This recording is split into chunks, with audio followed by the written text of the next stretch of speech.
Kung ilalagay ka sa isang magulong mundo ng martial arts at ang ibibigay sa'yo ay isang bagsak, mahina at halos wala ng pag-asang kampo sa bundok, kaya mo ba itong gawing makapangyarihang puwersa? Ito ang tanong na sinasagot ng It Starts with a Mountain. At honestly, isa ito sa pinaka-satisfying na kingdom-building martial arts stories na mababasa mo. Ang It Starts with a Mountain ay tungkol sa isang modernong tao na napunta sa sinaunang panahon na puno ng digmaan, bandits, at martial sects. Hindi siya naging overpowered agad.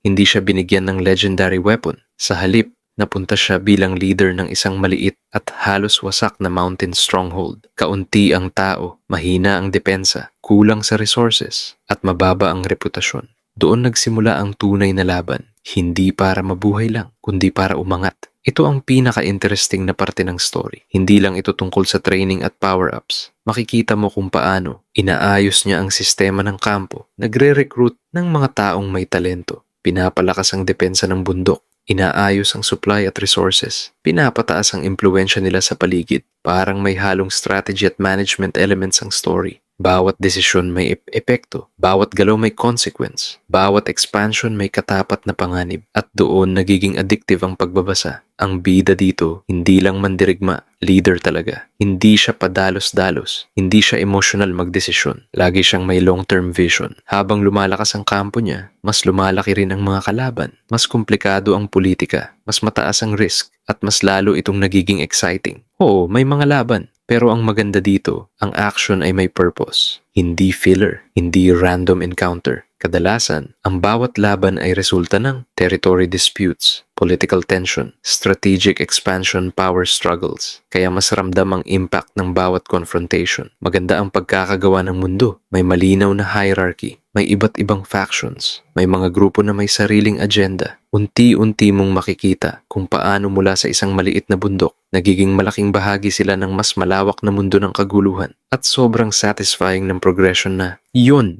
bakit mo ito magugustuhan? Kung gusto mo ng story na may strategic main character, may kingdom building elements, may growth na ramdam mo talaga, may action na may dahilan, at may steady rewarding progression, then It Starts with a Mountain is definitely worth reading. Final thoughts. Hindi lang ito kwento ng martial arts. Isa itong kwento ng pagpaplano, pamumuno, pag-angat mula sa wala, at paggawa ng kapangyarihan gamit ang talino. Sa mundong puno ng malalakas na mandirigma, minsan ang tunay na nagwawagi ay hindi ang pinakamalakas, kundi ang may pinakamagandang plano. At dito nagsisimula ang lahat sa isang bundok.